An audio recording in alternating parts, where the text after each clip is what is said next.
হৃদয়। আমার নাম কিন্তু আপনি যে হৃদয় হৃদয় করে একটা ডাকতেছেন, আমার নাম কিন্তু ইস্টাকাল আরবি না, আমি হৃদয়, কথা বুঝছেন? আমার অরিজিনাল নাম কিন্তু হৃদয়। ও আচ্ছা, বাট আপনার এই আইডি নামটা আমার অনেক ভালো লেগেছে, আপনার নামটা অনেক সুন্দর। না, এটা আমি ভবিষ্যৎ প্রজন্মের জন্য রেখে দিছি, মানে মনে থাকার জন্য, মানে আমি যখন বিয়ে শাদী করবো আমার ছেলের নাম রাখবো ওইটা, বুঝছেন? আমি আমার ছেলে নাম থাকবো যদি আমার ভবিষ্যতে আল্লাহ ছেলে দেয় একটা বিয়ের পর। ইস্টাকাল আরবি এটা কোথাও আপনি পাবেন না, পুরা বাংলাদেশে একটা আইডি আছে ফেসবুকে আমার, শুধু এই নামে। আচ্ছা, তাহলে আমি আমার বাচ্চার নাম এটাই রাখবো। তাই না, না এটা আমার জন্য থেকে যাক, আপনি আরেকটা নিয়েন। না, আমার নামটা অনেক ভালো লাগে। আরো ভালো ভালো তো নাম আছে, ওটার দিকে নজর চাইলে না আপনার। আমার মেয়ের নাম আর আমার ছেলের নাম আমি ডিসাইড করে রেখেছি। খান, আপনি হাসছেন কেন? কি হয়েছে আপনার?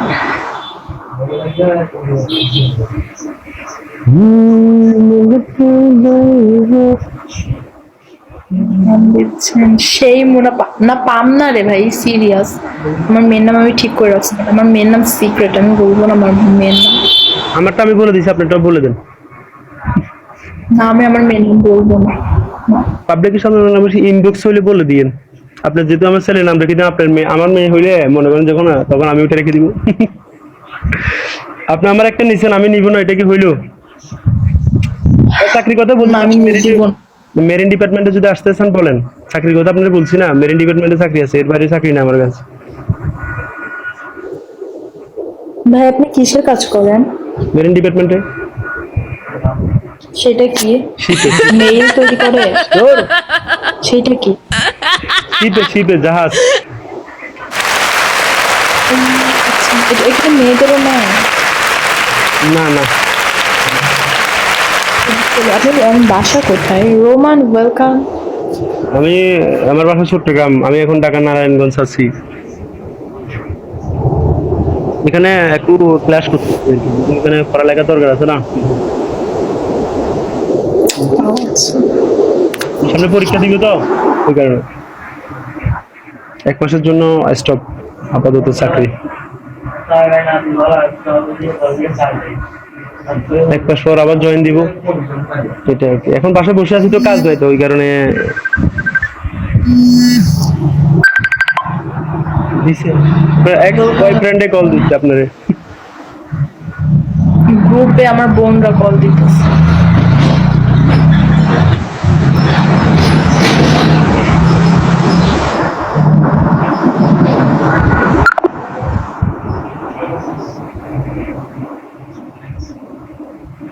আপনি না না না না, আমি বিয়ের পর কোনো কিছু না। আমি বিয়ের পর আমার শুধু সংসার নিয়ে থাকবো, আমি আমার হাজবেন্ডকে নিয়ে থাকবো। আমি বিয়ের পর আমি পড়াশোনাও করার ইচ্ছা নাই আমার। আপনি আপনি বিয়ের পর কেমন, আপনি কেমন হাজবেন্ড ডিজার্ভ করেন?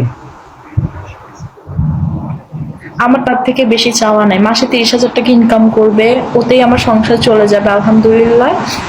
আর হচ্ছে, আর যেটা আমার সব থেকে বেশি প্রয়োজন আমার লাইফে, মানে হাজবেন্ডের দিক থেকে যে কোনো কষ্ট আসবে না, আমাকে প্রচুর ভালোবাসতে হবে। এতে আমার 30,000 টাকাতে আমার সংসার আমি চালাই নিব, আর কিচ্ছু লাগবে না, আমার কোনো সেভিংসও লাগবে না। 30,000-এর মধ্যে আমি আমার সংসার চালাবো। আসলে কি এটা তো মানুষ অনলাইনে বলে, বাস্তবে কি এরকম হয়? আমি যে জায়গাটা থেকে চলে আসছি এখন, আমার আল্লাহর রহমতে আল্লাহ আমাকে সবকিছু দিছে ভাইয়া, সিরিয়াস। আমার বাবা মরে গেলে আমি কম করে হলেও তো আমি 4 কোটি টাকার মালিক হবই। আমরা 4 ভাই বোন, এক একজন যদি আমরা 3 কোটি 4 কোটি করে পাই তাহলে আসে কত? ওইটা নিয়েই আমি বেঁচে থাকবো। মানে হয়েছে আপনার, বাট আমার ওইটা এখন ছেলেরা সব সিরিয়াল দিবে স্যার। না, সিরিয়াস। আমার ভালোবাসার বাহিরে আমার কিচ্ছু দরকার নেই, যতটুকু না থাকলেই না। একটা যে মানে মাথার উপর ছাদ থাকবে, নিজের নিজের একটা বাড়ি থাকলেই চলবে, আর আমাকে প্রচুর ভালোবাসতে হবে, এটাই। এর থেকে চাওয়া আমি তো চিন্তা করতেছি, আমি বিয়ে করলে মানে আমার ওয়াইফকে নিয়ে কোনো এক পাহাড়ে চলে যাবো, কথা বুঝছি।